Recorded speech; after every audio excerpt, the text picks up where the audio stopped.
Welcome to Lesson 3 of Understanding the End Times and the Return of Jesus. And today we are going to be looking at one of the cornerstone Old Testament prophecies that almost all of end time understanding is anchored in. And so I want to invite you to look with me at Daniel chapter 9.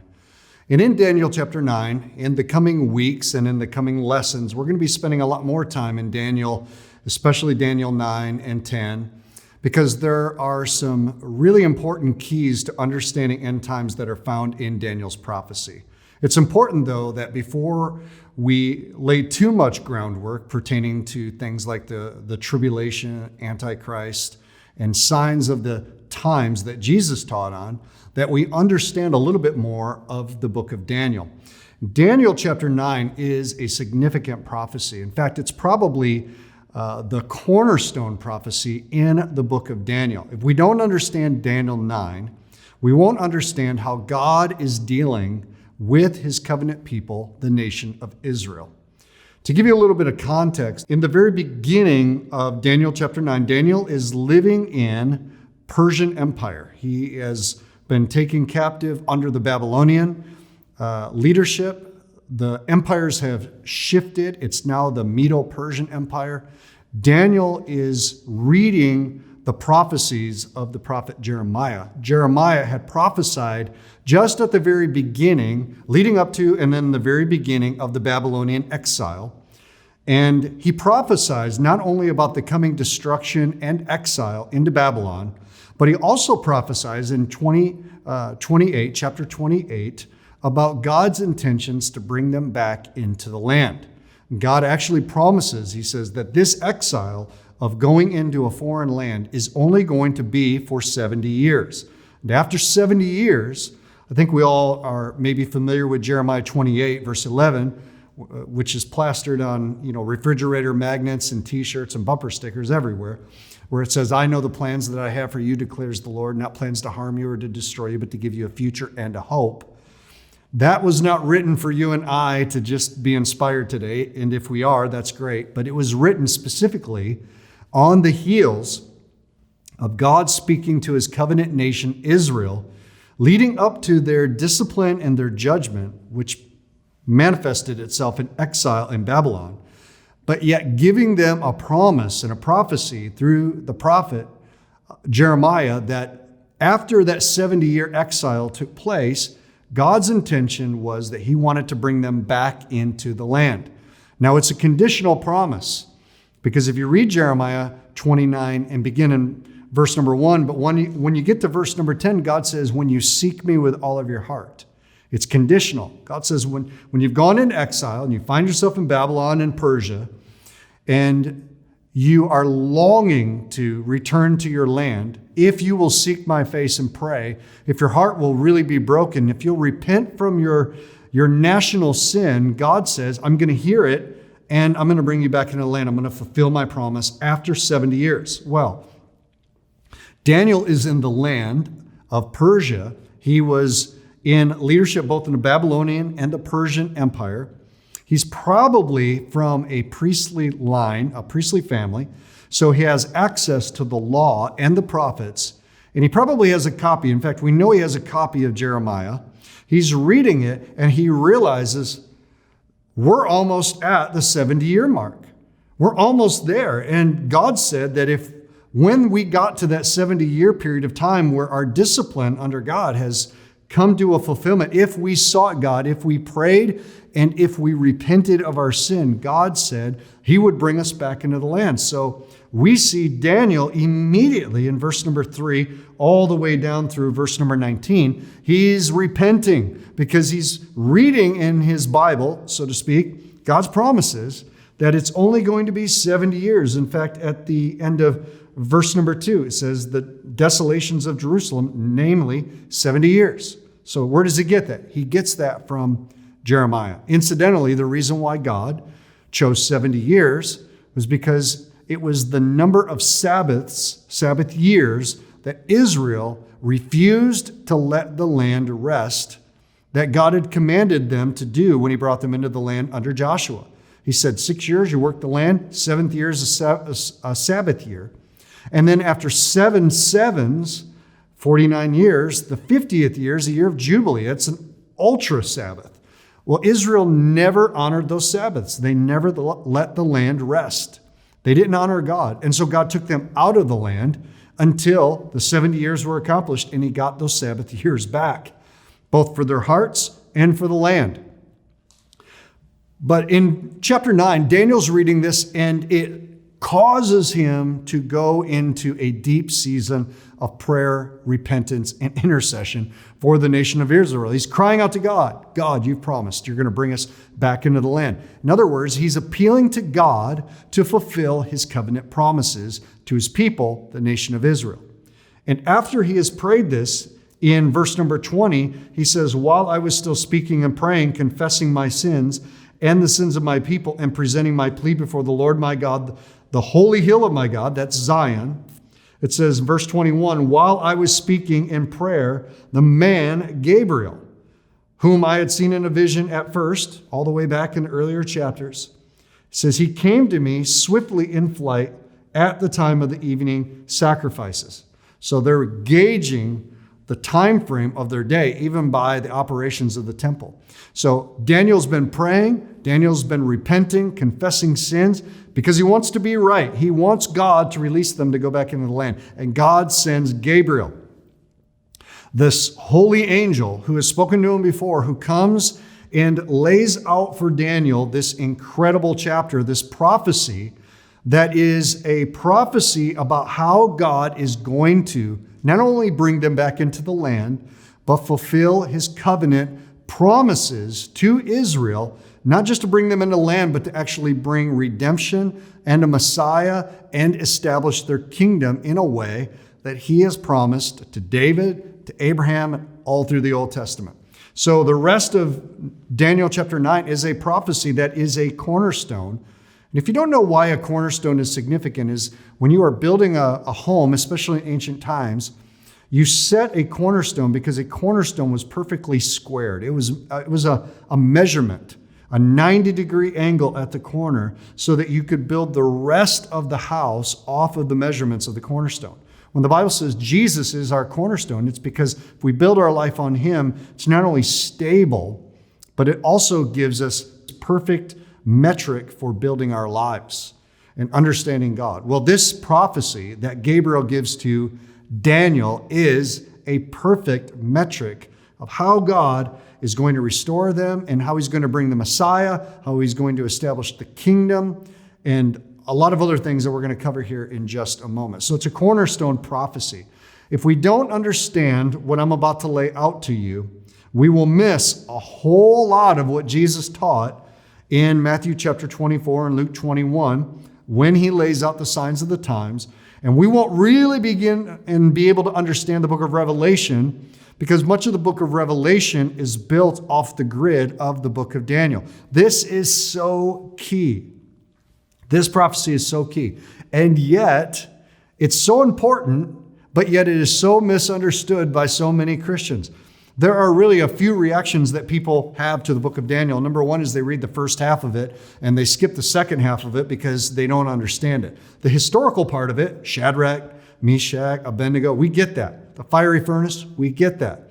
But when you start getting into these prophecies and these images of empires and beasts and images and timelines, it gets really complicated, or at least it's seemingly complicated. And so people neglect it. They just say, I'm not going to do that. I'm just going to kind of gloss over that, skip over that. I want to draw one thing to your attention though. Every time in the Bible that we see the angel Gabriel appear, we see it in Daniel and then we see it again in Matthew or the synoptic gospel accounts that tell us the story of Jesus' birth. It was announced by Gabriel. Every time we see Gabriel in the Old Testament and the New Testament, it's always in a relationship to Jesus's either first coming or his second coming. He comes in Matthew chapter 1 to announce the first coming or the incarnation of Jesus, the Messiah of Israel. And in the book of Daniel, he comes to give prophecy to Daniel about the Messiah's coming, which we'll cover here in a moment, as well as giving us prophetic understanding of Jesus the Messiah's second coming. That's just fascinating to me to realize that Gabriel is so connected to his first and to his second coming. So Gabriel speaks to Daniel, and he says to him in verse number 22, I've now come to give you insight and understanding at the beginning of your pleas for mercy. A word went out, and I have come to tell it to you, for you are greatly loved. Therefore, consider the word and understand the vision. It's important that we get that, because the reason why God gave this prophecy to Daniel was not so that we wouldn't understand it, but it's so that we would consider. That word consider means to dig deep, study, meditate, and think on it. So he says, I want you to consider this word, and I want you to understand it. It's unacceptable for us as followers of Jesus Christ to not respond to something as important as the return of Jesus Christ and anything that God has said in the pages of Scripture pertaining that. It's not okay for us to neglect that or to ignore it. And some would say, oh, it's just really so hard. I can't really understand it. There's timelines and language and imagery that doesn't make sense to me. And I get that. But it's worth investing our time in. And I want to commend you for taking these classes and learning these lessons, because they're helping you get an understanding, not a complete understanding. I've been studying eschatology, the return of Christ, the theology of the parousia, which is another word for the return of Christ, for 28 years. And I still don't know it all. And I hope what I do know is 80% correct. I think that would be a really good goal. But yet I'm still drawn to it because it has everything to do with Jesus. So the rest of what Daniel is about to receive is a vision, or it's a revelation from the angel Gabriel about how God is going to, remember where he's at. He's in Persia. And God's saying, from where you are, Daniel, to fulfilling my covenant promises with the nation of Israel, I am going to do it in a succession of sevens. A succession of sevens, a number of what are called weeks. So let's look here at this. Verse number 24. This is Gabriel saying this. He says, 70 weeks are decreed about your people and your holy city, to finish the transgressions, put an end to sin, and to atone for iniquity, to bring in everlasting righteousness, to seal both vision and prophet, and to anoint a most holy place. Know therefore and understand that from the going out of a word to restore and to build Jerusalem, the coming of the anointed one, a prince, there shall be 7 weeks, and then for 62 weeks it shall be built again with square and moat, but in a troubled time. And after that 62 weeks, an anointed one shall be cut off and shall have nothing. And the people of the prince who is to come shall destroy the city and the sanctuary. Its end shall come with a flood, and to the end there shall be war. Desolations are decreed, and he shall make a strong covenant with many for 1 week, and for a half of the week he shall put an end to the sacrifice and the offering. On the wings of abomination shall come one who makes desolate, until the decreed end is poured out on the desolator. So when we go back here and we look at these verses, what we see here is in a very short period of time, Gabriel lays out on behalf of God, Daniel, I want you to understand this. Daniel, you got to give me your attention, but I'm about to lay out for you how and the timeline that God has in his agenda to bring all the promises surrounding the nation of Israel and usher in the kingdom on the earth in which Jesus, the Son of the living God, will reign for 1,000 years and then usher in the eternal age. It's all going to be summed up, and I'm giving you an understanding of it. Daniel is so pivotal and so important because, as we'll see in our next lesson, when Jesus begins to teach his disciples about his return, he starts with Daniel. He says, you need to go back to Daniel, and you need to understand the abomination of desolation. And when you begin to understand that, all of the other things that I'm going to teach you will begin to make sense. So let's start up here at the beginning, verse number 24.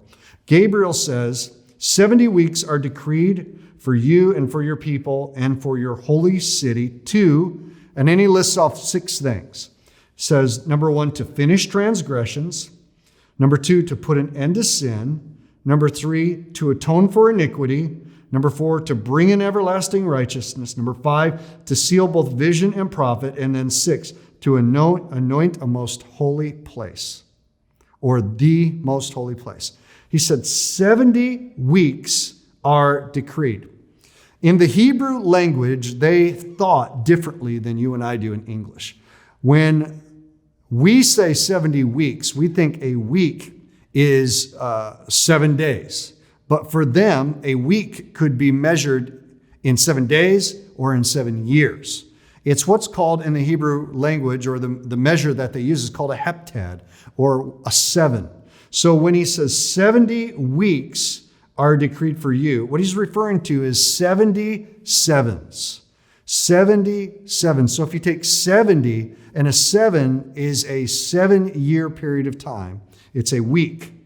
So a 7-year period of time is 1 week. And he said there's going to be 70 of those. That means there are 49 weeks.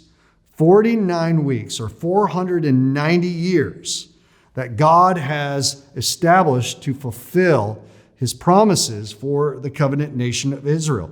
And he wants Israel to understand this. He wants Daniel to understand this, that God is moving. God's about to bring them back into the land. That's about to begin. But there are some things that are going to facilitate and accelerate this whole process. And that's what Gabriel's trying to get across. He's like, look, 70 weeks or 77s, 490 years have been appointed for you and your people. Who are Daniel and Daniel's people? That's the Jewish people. It's the nation of Israel. So 490 years. When he says your people, he's referring to the Jewish people, who are now about 50,000 people that are in Persian captivity. And he says, I'm doing it for you and your people, Jewish people, and your holy city. That's Jerusalem. And so he's about to roll out this plan of 490 years, and he's going to actually break it up and tell us how he's going to do it. He says it's for you and your people and for the city of Jerusalem, and it's to accomplish 6 things. Number 1, he says, I'm going to finish transgression. Well, what does finish transgression mean? It means Israel's national sin, which if you read the whole Old Testament, it's very obvious what it is. They would get right with God, and then they would get drawn into the worship of other idols, or they would become complacent in their love of God. And so God would then send a prophet or send them into captivity or bring war, and then their heart would be provoked back to God. That is what is called a transgression. And God says, look, I'm going to bring that to a time of an end. I'm going to fulfill this. We're not going to keep playing these games, is what God is saying to Israel. We're not going to keep playing these games. I brought you in to Babylon. I told you 70 years. Once I bring you back, though, I'm going to start the clock on a 490-year period of time in which I'm going to accomplish all of my purposes. So 70 times 7, or 70 periods of 7 years. 70 weeks, okay? So he says, number 1, I'm going to bring an end to transgression. I'm going to finish that national rebellion against God in the people of God. And when it's all said and done, you're going to love me. You're going to be devoted to me. You're going to be in the land. Second thing that he says he's going to accomplish in that time frame is he says, I'm going to put an end to sin. I'm going to put an end to sin. Well, what does that mean? I think in 2 categories. This was what God planned. Number 1, obviously, this can be a picture of what would be the cross of Jesus putting an end to sin. But in a much larger scale, it's really looking way forward in time to when the kingdom of God is established on the earth fully, that sin will have no more effect. I mean, think about it. What would it be like to live your life in relationship with God and no longer have sin an issue for you? Well, we all know in the resurrection, when we receive glorified bodies in the kingdom of God, there's not going to be any more sin. God says, I'm going to accomplish that. in this whole redemptive purpose. The third thing that he says that he's going to do is he's going to atone for iniquity. Atone for iniquity. This is a definitive picture of the cross. It says in Isaiah 53 that Jesus, the suffering servant, would go to the cross and he would be wounded for our transgressions. He would be bruised for our iniquities. The chastisement of our peace would be upon him, and by his stripes we would be healed. This is a prophetic indication that God, in the whole redemptive plan for Israel and the world, was about to put an end to sin, deal with Israel's national transgressions against him once and for all, and then ultimately he was going to atone once and for all, atone for iniquity. Then he goes on and he lists off a couple more things. He says, I'm going to bring in an everlasting righteousness. What's that a picture of? That's a picture of the kingdom, the millennial kingdom. In a few weeks, we'll talk about the millennium. But there's a promise that God made to David that a descendant of his would sit upon his throne and reign over the nations of the earth, who would both be the Messiah of Israel, but would also be a descendant of David. Well, we know that that's Jesus. And when you read the book of Revelation, it talks about a 1,000-year reign on the earth, where the earth is actually governed in righteousness. Imagine where many of the things that we see right now in our world, because of sin and man's inhumanity to man, and really just our own inability to govern ourselves well because of sin. Imagine God, who is also man, reigning, heaven and earth being one, and for 1,000 years, the nations and the world actually being rebuilt and restructured around righteousness. A golden era. And that is part of what Gabriel communicated to Daniel that he was going to accomplish. The next thing that he says, I'm not only going to bring in everlasting righteousness, but I'm going to seal both vision and prophet. I'm going to seal both vision and prophet. In other words, to seal something can mean to close it and to seal it off. But most of the time in the ancient world, when the language of sealing something was spoken of, the seal was actually an authentication. In other words, hot wax was put on a letter, and a king's signet ring was indelibly marked into it, so that whoever received the letter or the scroll would see that the seal had the mark of the king and it was authentic.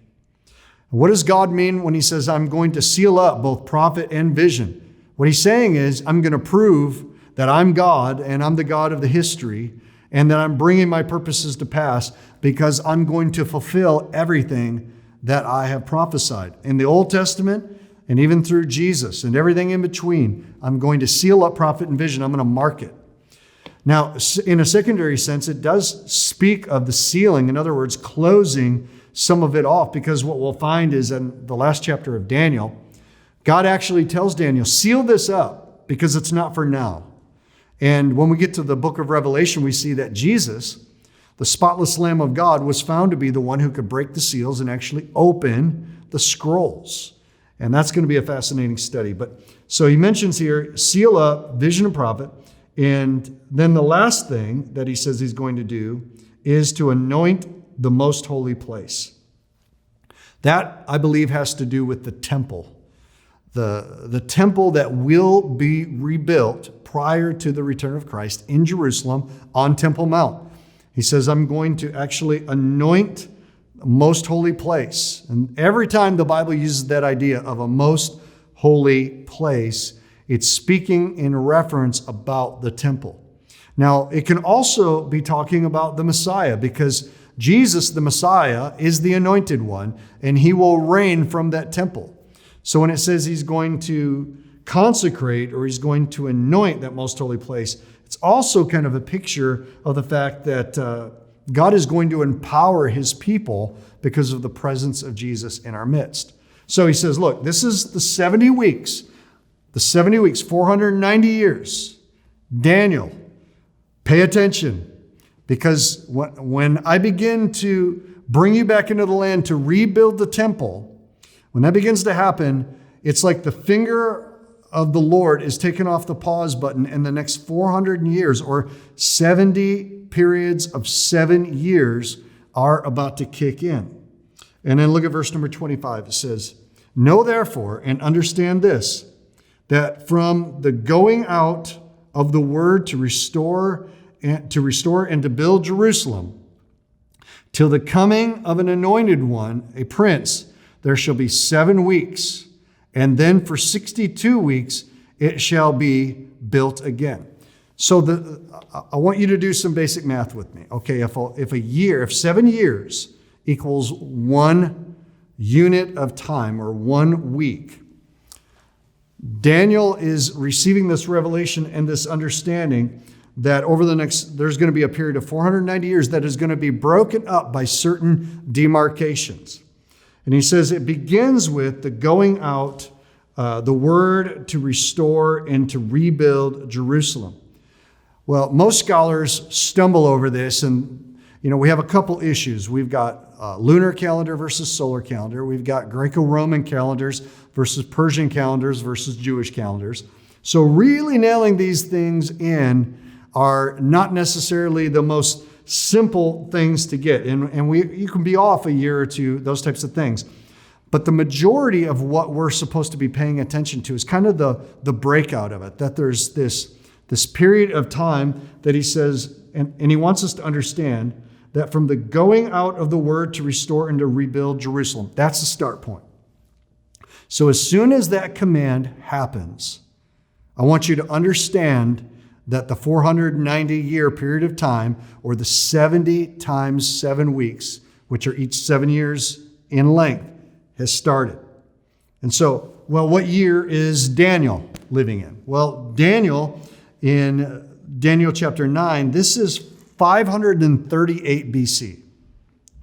538 BC. When we get to Daniel 10 and he begins to expand more on the fulfillment of that, we're actually in around 536 BC.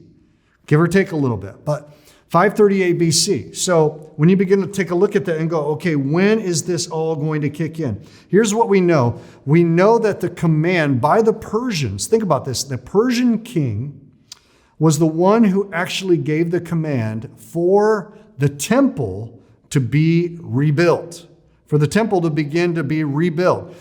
Many of the Jews had already gone back to the land and had attempted to rebuild it, but they were unsuccessful. It wasn't until, most likely, King Artaxerxes, who is the Persian king that you read about in Esther, was the one who gave the command to have the temple rebuilt, and he's willing to pay for it. Now, if that's not miraculous, I don't know what is. Here he is, he's a Persian pagan king, but he makes the command that the Jewish temple in the city of Jerusalem is to be rebuilt. And so Gabriel says, when that happens, I want you to understand that from that moment to restore it and to also rebuild Jerusalem until the coming of an anointed one, a prince. Who's that? Well, that's the Messiah. It says, there shall be 7 weeks. So there's a period of time, 7 weeks, that's 49 years. There's going to be a period of time of about 49 years that it takes to rebuild the temple in Jerusalem that starts probably, most scholars place Artaxerxes' command for that to take place at about 453 BC. And he gives the command for the temple to be rebuilt. That's the first week, about 49 years. It takes about 49 years for the temple to be rebuilt. And then it says that there's going to be that 7 weeks. Then it says for 62 more weeks, it shall be built again with squares and moat. Or in other words, some translations say streets. Well, that's important because when you have streets or you have town squares and you have moats, that means the city's not just there, kind of broken down and desolate, but it's actually fully functioning. The streets are rebuilt. The town square is there. It's under the leadership of government. Israel is in command of the city of Jerusalem. They have it in their own power. They're dwelling there. They're ruling there. They're leading there. And all kind of the city infrastructure has been rebuilt. That's key, because one master key to all Bible prophecy has to do with realizing this. Number one, Bible prophecy is all about Jesus, and it's all about Jesus in relationship to his covenant people, Israel.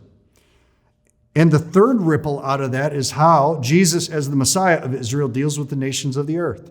And because of that, all Bible prophecy is Jerusalem-centric.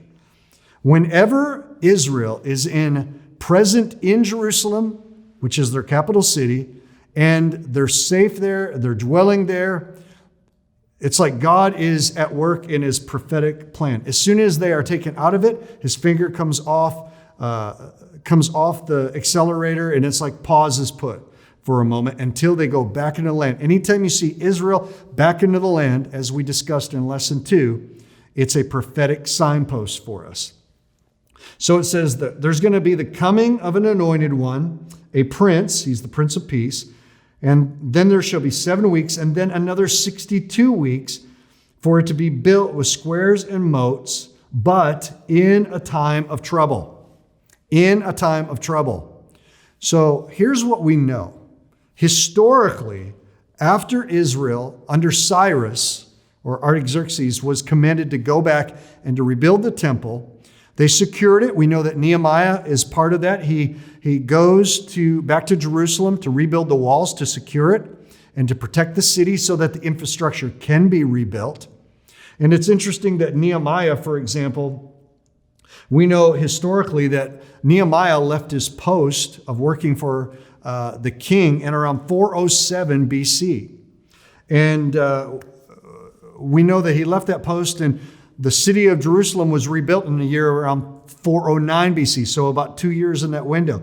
So the city is rebuilt, the infrastructure is rebuilt, the stage is set, but what we also know is this, that from that point all the way into the first century, Israel is dwelling in the land, but constantly in a time of trouble.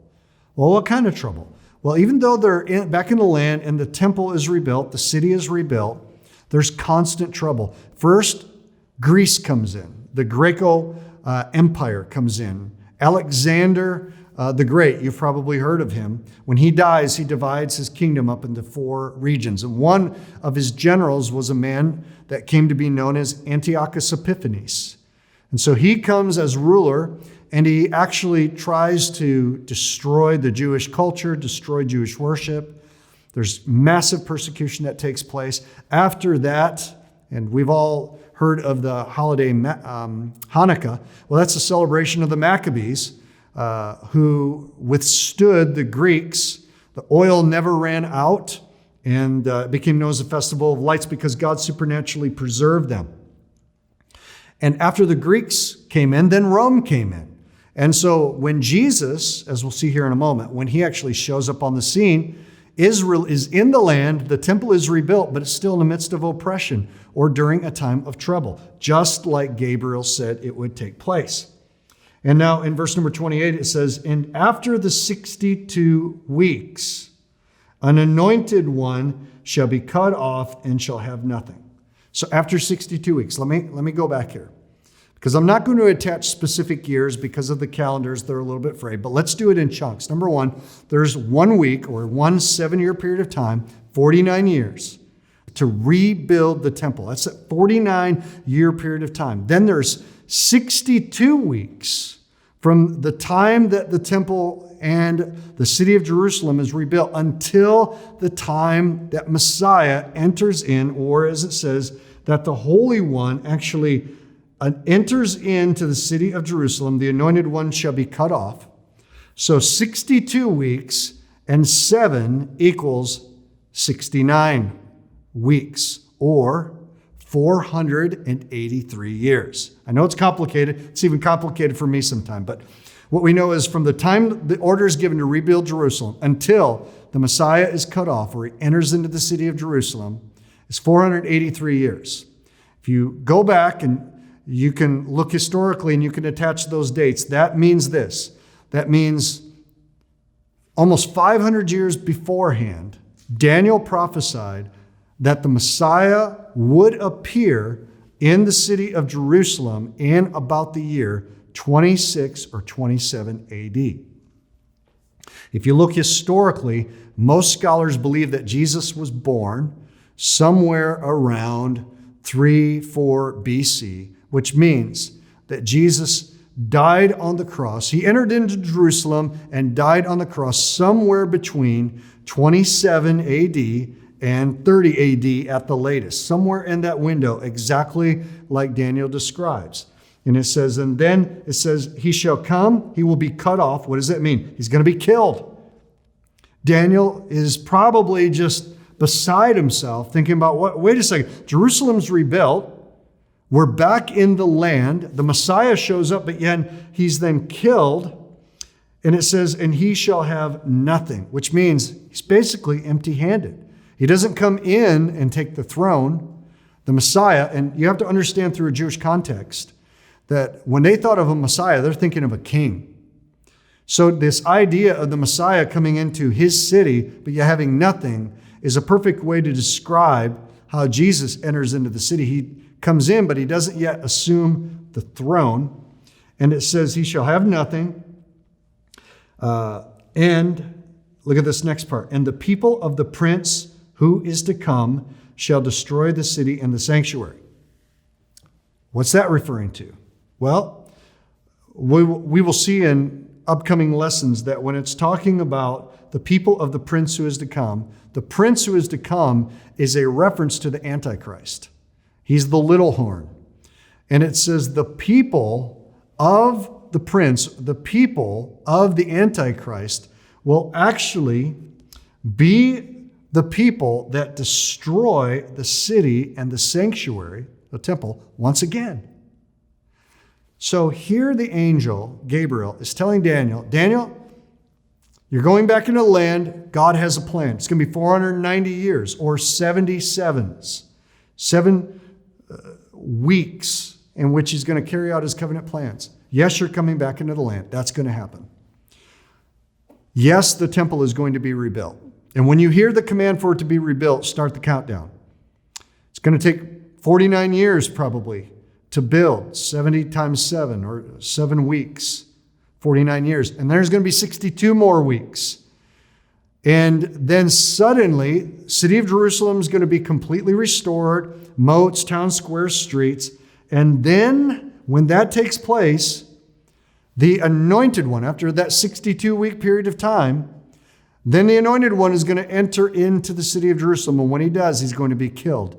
And then there's going to be the emergence of a people, a nation who's going to come. And once again, Jerusalem, for the second time, is going to be destroyed, and the temple's going to be destroyed, just as Nebuchadnezzar did it. It's going to happen again. And the people who are going to do it are the people of the same nationality and the same empire and kingdom of which the Antichrist, in the end of the age, at the very end of time, is going to come from. Well, if you look at Matthew 24, which we will in depth next lesson, what you realize is the people that he is prophesying will destroy the city and the sanctuary is Rome. Rome in 70 AD came and besieged the city of Jerusalem once again, destroyed the city, killed thousands of Jewish people because of their rebellions against Rome. Remember that whole idea of times of trouble. And they destroyed the temple or the sanctuary once again. And that happened in 70 AD. And it says right here, and its end shall come with a flood. It came very quickly. When Titus, the Roman general, destroyed the city of Jerusalem and razed it, it was after about 3-year war in which the whole city was locked in. They were quarantined, they were besieged, and they were starving. But once there was a breach in the wall and the Romans could get in, it came like a flood.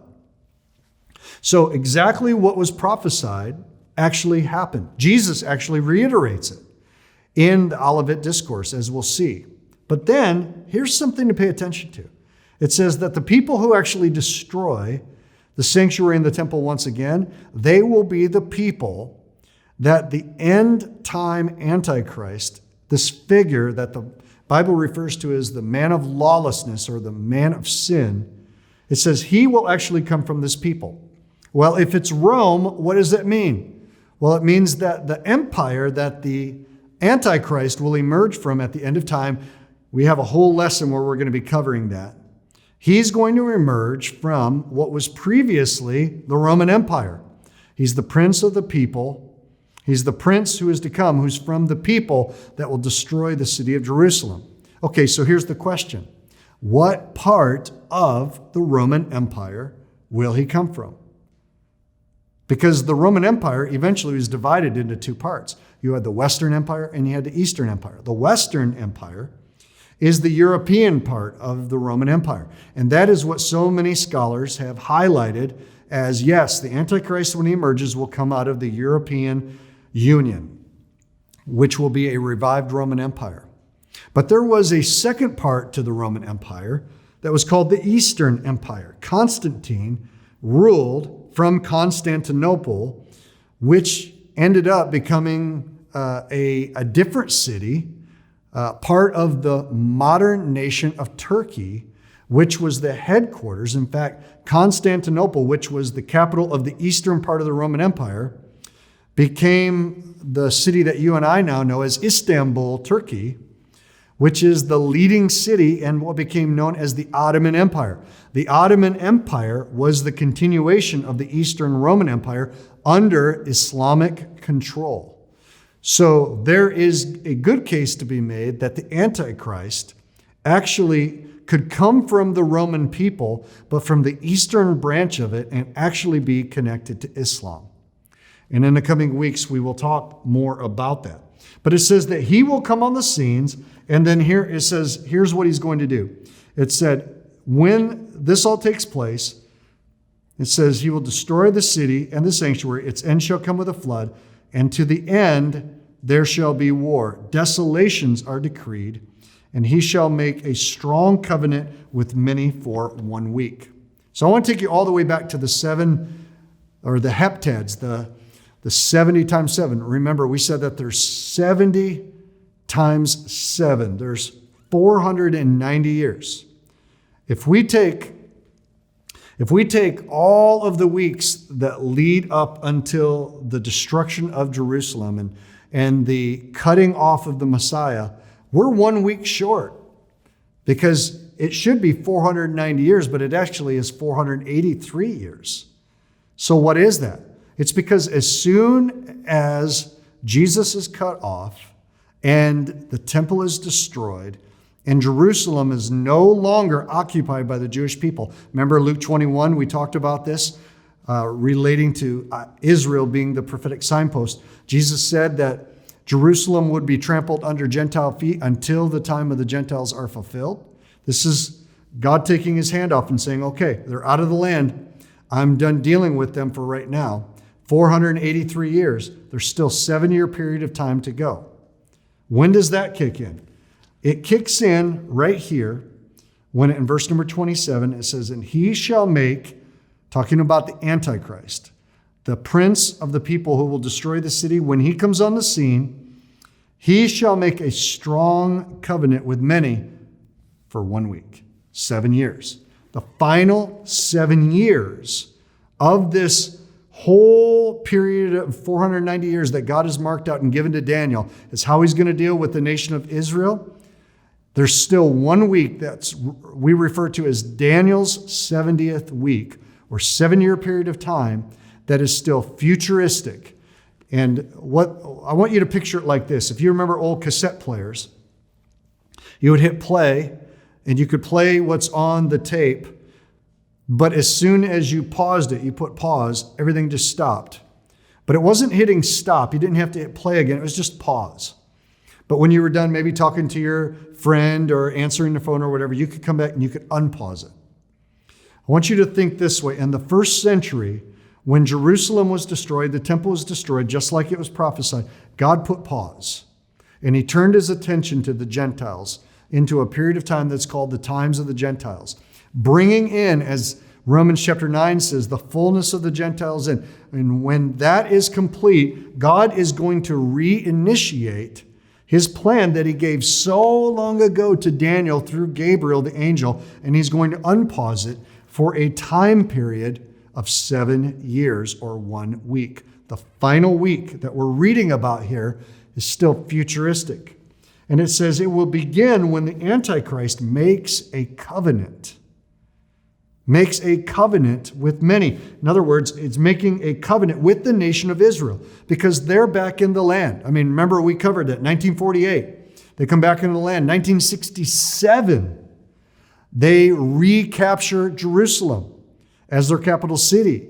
Some say, well, does that win is that the 2-minute warning? Yeah, in one sense, but in another sense, there's another time clock that starts as soon as there is a covenant that's established between Antichrist and the nation of Israel. Now, when the Antichrist comes on the scene, realize this. He's not going to show up and say, hi, I'm the Antichrist. He's not going to look like Hollywood has portrayed him, maybe even how you've seen him. He's going to start off as being a peacemaker because that's what a covenant is. He's going to make a covenant with the nation of Israel. The temple is going to be rebuilt, reestablished on Temple Mount. And it says for half of the week, or 3.5 years, he's going to put an end to sacrifice and offerings. What does that mean? Well, we can deduce if there's the 7-year period of time, which is called the Great Tribulation, or Daniel's 70th week, or Jacob's trouble. We'll talk much more in depth in future lessons about that. In the middle of that week, 3.5 years in, it says that the Antichrist is actually going to break his covenant and stop sacrifices and offerings that are taking place in the temple. So we can deduce from that there is a temple by the time that takes place. Because you can't stop sacrifice and offerings if there's no temple. The Jewish people have not offered burnt offerings in worship and in keeping of the law for 2,000 years because they haven't had a temple. But it says that in the time of the Antichrist, there's going to be a temple that's going to be rebuilt, and he's going to make a covenant contract for 7 years with Israel. But in the middle of that covenant, he's going to stop all the worship that goes on in the temple. We'll talk more about that in future lessons. And then the final thing I want to say about that is it says to put an end to sacrifice and offerings, and on the wings of abomination shall come one who makes desolate until the decreed end is poured out on the desolator. That's the Antichrist. In other words, there's going to be an act that the Antichrist does of defiling the temple once again, and it is going to trigger judgment on him as the Antichrist. In the next lesson, we're going to be focusing on what Jesus said about the signs of the times. But one of the things that I think we need to be reminded of is that in Matthew 24, when Jesus is teaching about the end times, he says in verse number 15, when you see the abomination of desolation spoken of by the prophet Daniel standing in the holy place. Remember, the holy place has been anointed. Let the reader understand, he says, that this is the beginning. This is the beginning of the end of the age. And so we need to understand that. Daniel is so important. Listen, I don't know about you. I know it can be a little bit of challenge to understand the math and the dates and the time. But just think with me. The first week is 7, and that's for the rebuilding of the temple in the city of Jerusalem. That's going to be triggered with the declaration from Cyrus. Then there is 62 weeks that lead all the way up to the Messiah entering into the city of Jerusalem. That brings us to 69 weeks. There's still 1 week left. That's Daniel's 70th week. That is future because we're waiting for the emergence of the temple to be rebuilt, the Antichrist to emerge, and have that trigger the judgments of God on the earth in order to bring to pass his eternal purposes for his covenant people Israel and to ultimately establish his kingdom on the earth. Okay, we're going to end there today for this lesson.